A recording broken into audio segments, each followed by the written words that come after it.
We have seen some reports on mainstream media and on social media giving us an indication that the National Democratic Congress, as a political party, has reaching to the Speaker of Parliament to make some changes in your leadership in terms of Parliament. What is the true story from the perspective of the leadership of the NDC? Thank you very much. It is true. We've issued a letter from headquarters signed by the General Secretary, the new General Secretary, Honorable Fifi Fiavi Kote, communicating formally to Mr. Speaker changes that we have made in our front line in Parliament. That is indeed true. And the new changes will bring on board Dr. Kesela Tuforsen as the new minority leader, Honorable Ama Kufibwa as the new deputy minority leader, and Honorable Governance Kwame Agboja as the new chief whip. And then we maintain Honorable Doyo Ganza and Honorable Ahmed Ibrahim. So this make up the new list of leadership in Parliament. There's the obvious question as to why the NDC is taking the decision now. Well, there are two questions. Why we are taking the decision and why now? And I guess the answer is the same. We started reorganization of our structures to be able to position ourselves to fight election 2024. We started that more than a year ago. We started at the branch level. We've since done elections in about 40,000 branches. And then from there, we proceeded to constituency level. We've done largely with all the constituencies, and then we've done regional elections, and we just completed the national elections. So the next in line is to take a look at our leadership in Parliament, and that is what we've just done. So in terms of timing, it is in line with the way we are prosecuting the national reorganization. And in terms of why, it means what it tells you is that the only constant thing in nature is change. And so since the environment is changing, leadership and many other things must change along the new environment. We know, for instance, that going into election 2024, the economy is going to be the major battleground. And so many of the debates and other discussions will focus on the economy. So we better put your best man in the economy forward. And that is what we've done. And then we also looked at energy, you know, this petroleum and electricity challenges. And so we needed to settle on Kofi Amabua, our former minister, to be the deputy minority leader. And then the other area is infrastructure, and Kwame Agboja being our man in infrastructure should play a key role. So that generally is what informed the changes. But there are other things that are coincidental. You take the leadership of Parliament, we are bound to organize ourselves in such a way that by and large, we provide for regional balance and other balances in our ways of doing things. And so since it is very difficult to get representation of 16 regions in 5 appointments, you need to do a lot of mathematics. And our view is that the balance cannot be secured with only one segment of the party. So the elections have turned out certain leaders. We already have other leaders that are already existing. And then also, if we are doing appointments, we take all these as a whole to try and see how we can get a fair balance. When you look at Western region, it's one region that has not been represented on the front bench for a long while. I remember when we were in 92 thereabout, 93 thereabout, that we put somebody on the front bench for a while, and that ended it. So it's a significant region that we need to look at. So when we got the combination of Kofi Amabua from Western region, and he being also very conversant with the energy sector, we thought that it was a good choice, so we put him there. Central region is the same. As for Central region, I think we have, there too, for a long while, we haven't gotten a leader there from that time. Since the time of, I think, Amabenyuado also, we have since not gotten anybody from there. And so we felt there was a need to do this type of spread. And then when you look at the two regions that give us the highest number of MPs, Greater Accra and Volta region, they definitely have to be represented. So you have Doyo retained, and then you have Kwame Agboja also being appointed. One who asks why, because we have Dr. Aveji as a deputy minority leader then. Dr. Aveji has just informed us that he's not contesting elections again. But the good thing about this leadership is that it adds something to your weight, so that apart from your own constituency, you can also reach out to help other constituencies. And so if you have an MP who is no longer contesting, we felt that it would be better to put an MP who will be contesting so he can reach out to other constituencies and support.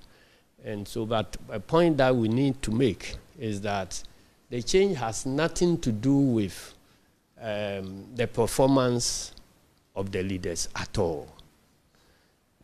What it has a lot to do about is that the environment is changing. And so if you are a football coach and the team you are facing and the game style they are adopting is not in keeping with the players you have put out there, you will do yourself a lot of good. I was just about going to that point, because the description in the media is that there is a revolt in the NDC, a reason for which you're changing the first two men at the forefront in Parliament. Have you spoken to these gentlemen involved, and do you have their blessings?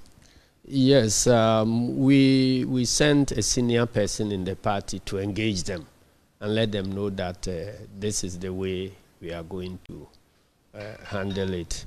Naturally, it will not be a pleasant news, but at least you need to give them the respect. So we communicated to them before writing the letters to them. And apart from the letter we have written to Mr. Speaker, each of them has been written a special letter acknowledging their contributions whilst they were in the leadership, and then thanking them and assuring them that the change has nothing to do with their competence or otherwise, but it has everything to do with the changing times and the changing field.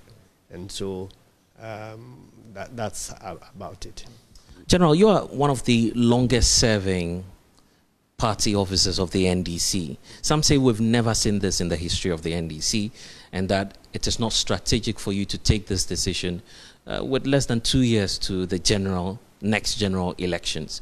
What would you say to someone who would term this decision or this new appointment as not being strategic enough for the NDC?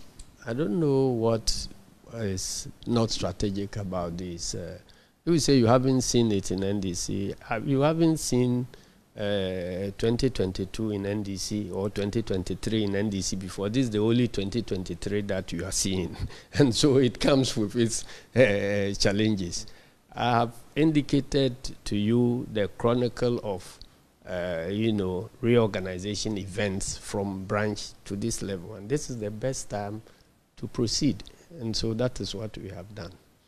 But opinions are like panties. Anybody has theirs. So I guess people are free to hold their opinions. So let's explore one of such opinions, comparing Haruna Idrisu and your new minority leader, Dr. Kisela Tuforsen.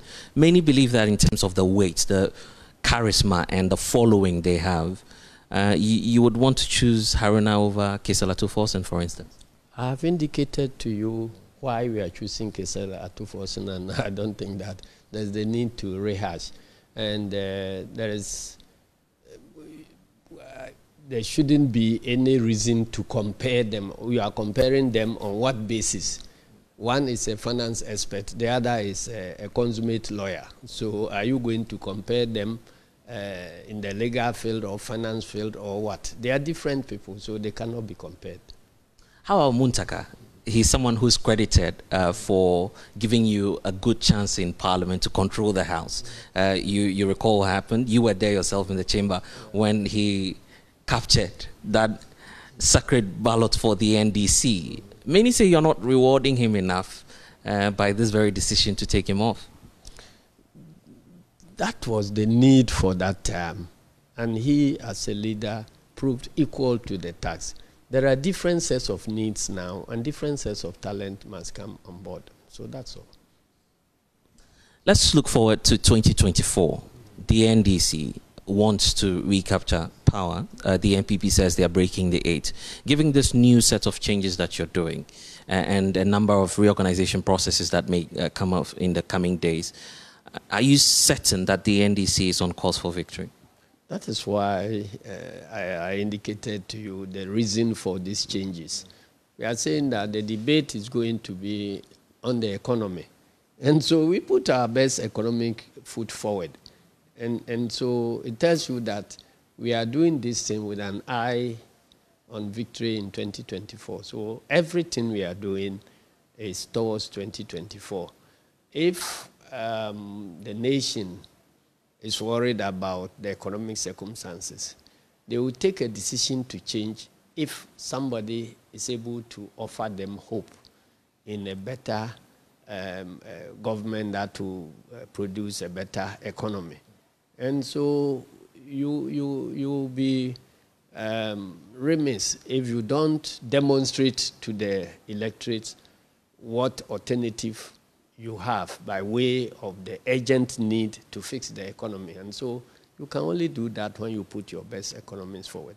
And to tell you what, releasing Tuforsen from the ranking membership of finance will also unearth,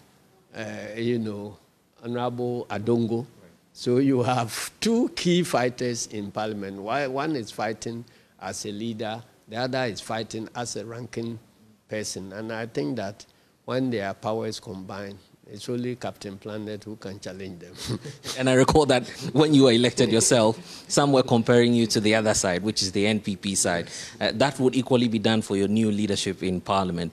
Looking at your good friend Osei Chairman Sabunsu and Alex Apanyumakin leading the NPP side, are you certain that your new leadership can do justice? Well, I'm not going to assess the performance of my opponents. I want to believe that our set of leadership will be able to match them very well and even overtake them. And so that is our belief, and that is why we've made the change. General, I'll take your word to the grassroots of the party, but even before I do that, some of the MPs we've spoken to say they've not been, quote, consulted before the announcement. Are you communicating that to them officially so that they respect the new set of names that you have put across? And what will be the next steps in Parliament as you expect it to be? That will be done when they come back. We'll be meeting them. You know, there is the type of consultation that happens immediately after winning elections when nobody is in position and you are setting up. That one, the nature of consultation is different. When you have people in positions and you are considering their removal, the nature of consultation is also different.